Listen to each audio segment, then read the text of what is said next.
Hello et bienvenue dans cette nouvelle vidéo dans laquelle on va parler de cycle féminin et d'entrepreneuriat / productivité, mais pas de la manière dont tu le penses certainement si tu connais déjà un petit peu ces sujets. Est-ce que tu as déjà vu passer des infos pour t'aider à t'organiser en fonction de ton cycle menstruel ou pour t'aider à être plus productive lors de ton cycle menstruel? Ou encore quelles sont les activités à privilégier par rapport aux différentes phases de ton cycle. Si tu es une femme entrepreneuse et qui s'intéresse à ces sujets-là, tu as certainement déjà vu passer ce genre de choses. Et en fait, dans cette vidéo, je vais t'expliquer pourquoi je ne suis pas d'accord avec la vision un petit peu mainstream qui est promue par cette méthode de dire pendant telle phase, tu peux privilégier telle activité, pendant celle-ci, plutôt telle activité, et vraiment t'expliquer quelle est ma vision. Alors, je dis que je suis pas d'accord avec cette vision, mais c'est vrai que ça n'a pas toujours été le cas. C'est plutôt que je ne suis plus en accord avec cette méthode, cette vision de voir les choses, et du coup, je vais t'expliquer ce qui me semble plus juste et empouvoirant. En fait, avant, j'ai été aussi dans ce créneau-là à penser qu'il y avait certaines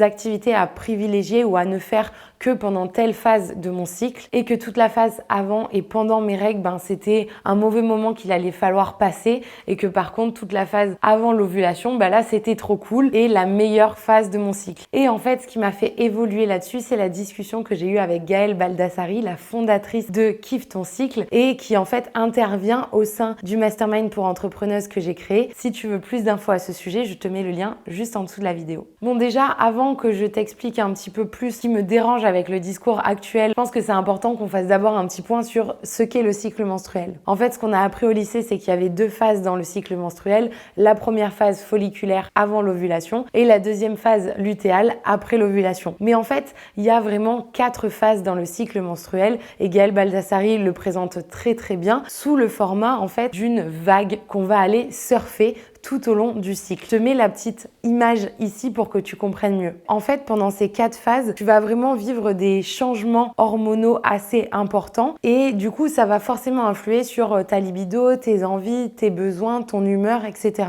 Et donc, certaines vont mieux vivre leur cycle menstruel que d'autres. Certaines vont se prendre des petites vaguelettes avant leurs règles et pour d'autres, ça va être carrément le tsunami. Donc, c'est vraiment différent pour chacune. Donc, en fait, on voit bien là sur le petit dessin de Gaëlle qu'il y a 4 phases avec la première où tu es posé sur ta planche, tes règles viennent d'arriver. La deuxième qui est la prise d'élan, on va aller chercher à surfer la vague qui est juste après les règles.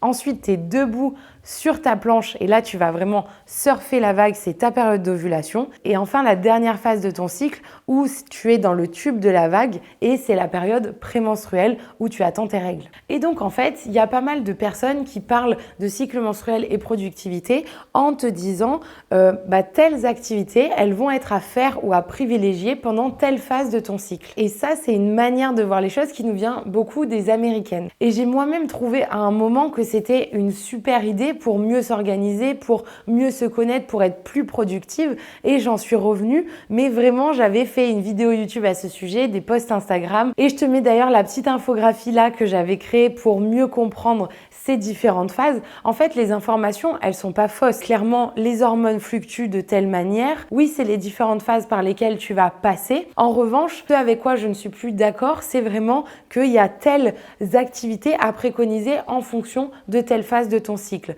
Tu vois, on le voit bien ici. Je mettais que pendant l'hiver, donc la période où tu as tes règles, il faut préconiser le renouveau, potentiellement la méditation et que c'est le bon moment pour déléguer dans ton business. Le printemps où tu vas être dans cette prise d'élan et où ça va être le bon moment pour lancer des projets, être plus efficace, etc.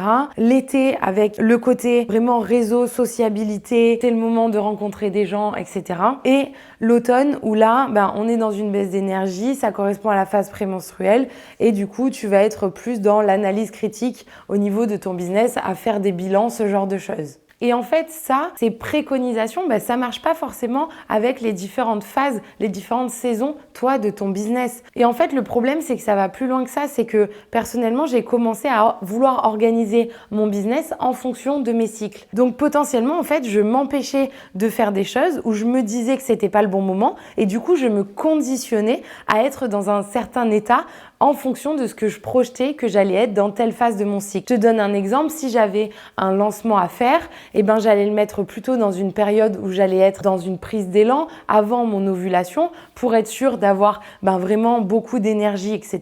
Et donc j'allais baser mon lancement là-dessus. Et en fait, ça pour moi, c'est une connerie parce que ça veut dire que, et c'est le deuxième problème, il y a toute une partie de ton cycle où tu estimes qu'en fait, tu n'es pas capable de faire telle chose. Tu n'es pas dans les bonnes conditions pour réaliser tel projet. En fait, tu es moins bien que dans cette première phase de cycle où l'énergie, les hormones te portent un peu plus. C'est vraiment de penser qu'il y a une partie du cycle où tu es génial et une partie du cycle où tu n'es pas au top de toi-même et c'est même d'ailleurs pas terrible. Une super toi et une toi pas ouf. Du positif et du négatif. Et ça en fait c'est pas bon parce que quelle image ça me renvoie de moi-même. Je suis pas ok en fait avec le fait de me dire que à telle phase de mon cycle je suis une meuf incroyable et puis à telle phase je sais que je vais pas être ouf. Et en plus ça va me conditionner en fait dans ce truc-là au fil des mois et au fil des années. Et le troisième problème, c'est que clairement, je commençais à m'en servir comme excuse. Par exemple, quand j'allais être en période prémenstruelle, j'allais me servir de cette excuse-là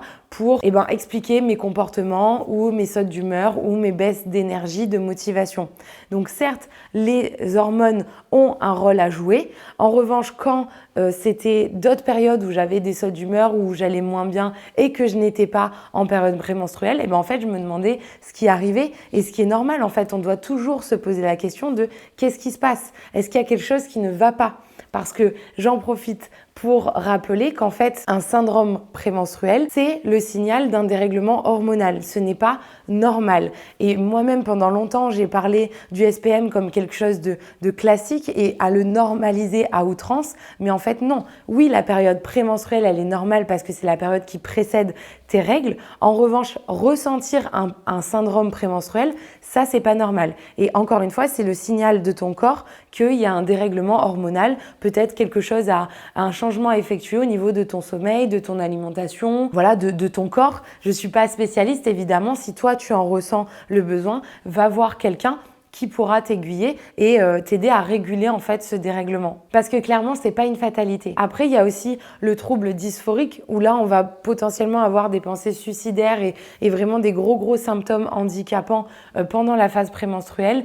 Et ça, il faut vraiment aller consulter si tu veux trouver des solutions. En fait, en discutant encore une fois avec Gaëlle, j'ai vraiment eu le sentiment que la société patriarcale dans laquelle on vit avait un petit peu piraté le cycle de la femme et nous faire intégrer qu'il y avait vraiment une version de nous qui était bonne et une version de nous qui n'était pas bonne en fait. C'est-à-dire que par exemple pendant la première phase du cycle où nos hormones nous portent un peu plus et où on va être plus tourné vers les autres, etc., plus avoir envie de sociabiliser, et là on va être potentiellement plus souriante, on va être plus avenante, on va être gentille, à l'écoute, douce, tout ce que la société considère comme étant être une bonne femme. Et lorsqu'on va vouloir être un peu plus focus, concentrée, pas forcément souriante, un peu plus peut-être tournée vers nous aussi, et là potentiellement on va pouvoir être jugée, critiquée comme étant une mauvaise femme en fait. Et moi je suis pas d'accord avec ça. En fait, je trouve même que c'est très dangereux parce que ça voudrait dire que, encore une fois, il y a toute une part de ton cycle où tu te dis « Ah ouais, c'est génial, je peux faire plein de choses, je suis une meuf de ouf »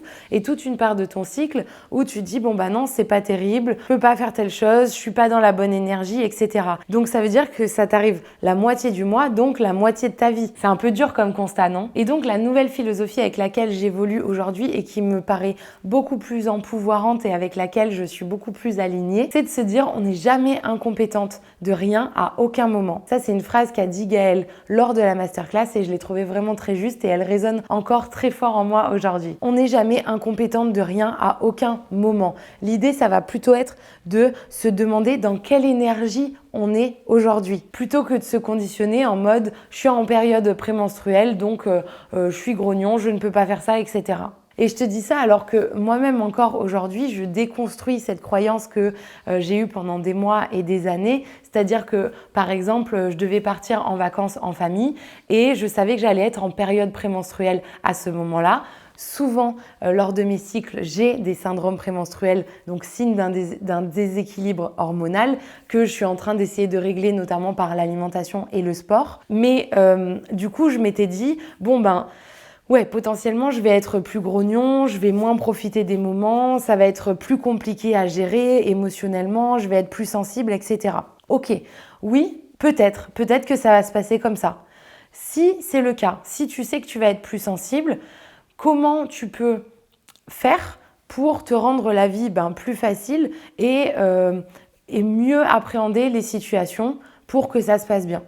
Mais ça, c'est vraiment dans le cas où tu ressens que tu es vraiment tendu, fragile psychologiquement et plus sensible que d'habitude. Mais si je ne m'étais pas conditionnée à me dire « Ah ben là, je serai en période prémenstruelle, ça va être compliqué, blablabla, blablabla », peut-être qu'il y a des situations qui aussi se seraient passées de manière plus fluide. En fait, l'idée qui change tout, c'est vraiment de te demander quelles sont tes forces dans chacune de ces phases de ton cycle. Qu'est-ce que tu remarques au fil du temps ? Qu'est-ce que tu peux observer chez toi, dans tes comportements, dans tes manières de faire, selon ces différentes phases de ton cycle? Il faut vraiment en fait arriver à s'observer et à comprendre son fonctionnement et ses forces durant ces différentes phases. Et ça fait toute la différence. Et donc du coup, pour ton business, quand tu as un événement, une invitation à laquelle tu souhaites répondre ou un lancement que tu veux faire à tel moment, l'idée c'est de se demander sur quelle force je peux m'appuyer, quelle facette de moi je vais pouvoir exprimer. Je te donne un exemple, imaginons que j'ai un séminaire en présentiel avec des clientes sur plusieurs jours. Si je suis en phase prémenstruelle,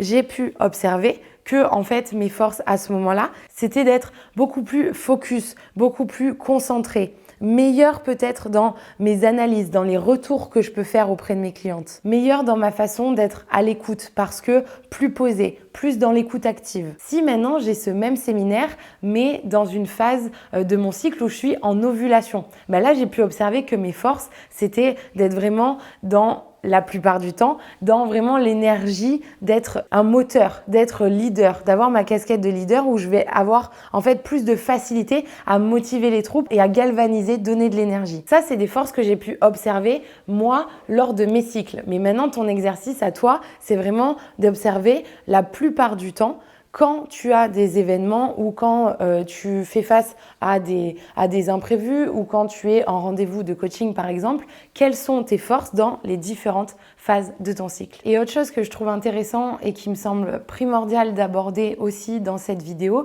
c'est vraiment la question de et si je suis pas dans la bonne énergie, comment je fais alors que j'ai un impératif? Pour moi, la question, elle est assez vite répondue dans le sens où si c'est un impératif qui va m'aider pour mon business, qui va le faire grandir, qui va l'aider à se développer, etc., je dois le faire. Je vais me mettre en contre-phase et je vais me conditionner pour finalement être dans un bon mood alors que ce n'était pas le cas. Imaginons une intervention, je me suis levée du mauvais pied, j'ai pas envie, peu importe la phase de mon cycle. En tout cas, ce jour-là, je me sens dans le rouleau de la vague, je me sens comme en période prémenstruelle. Et en fait, je vais me conditionner pour me sentir pleine d'énergie, pour donner le meilleur de moi-même à ce moment-là, avec les capacités que j'ai. Donc moi, par exemple, je vais faire ça en mettant de la musique. Et par contre, ce qui est hyper important, c'est de m'offrir à un autre moment un temps où je vais pouvoir relâcher la pression et surtout écouter mes besoins et mes envies. Parce que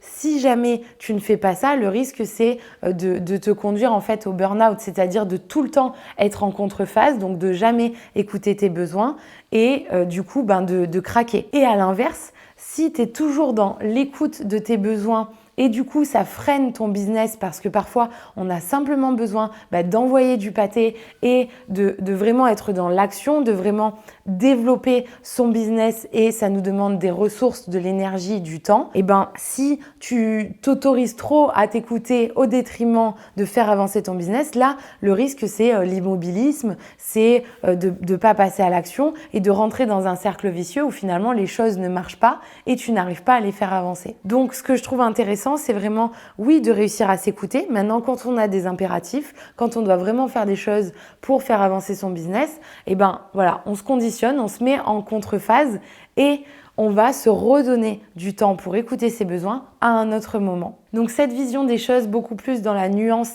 et beaucoup plus dans le « je suis finalement » au top de moi-même, entre guillemets, dans toutes les phases, j'ai des forces, j'ai des avantages dans toutes les phases de mon cycle et je suis capable de tout faire dans toutes les phases, mais différemment, avec différentes casquettes, et ben je trouve cette vision beaucoup plus empouvoirante pour nous en tant que femmes. Oui, je ne suis jamais parfaite. Je suis moi avec toutes mes facettes et avec toutes mes casquettes, différentes selon les différentes phases de mon cycle, avec des forces et des avantages différents aussi. Cette vision-là, elle te permet aussi d'être plus en paix avec toi-même et elle t'autorise encore plus à être toi parce que tu n'es pas tout le temps la même, tu n'es pas toujours linéaire. Oui, il y a les hormones qui jouent. Oui, il y a des différences d'humeur, il y a des différentes facettes de toi. Et grâce à ça, tu les laisses s'exprimer et tu y trouves des forces et des avantages à chaque fois. J'espère que cette vidéo t'a fait du bien. Elle se veut déculpabilisante et empouvoirante à fond. Donc dis-moi dans les commentaires, toi, quelle est ta vision et n'hésite pas à partager cette vidéo à une amie que ça pourrait aider. Je te retrouve très vite. Salut!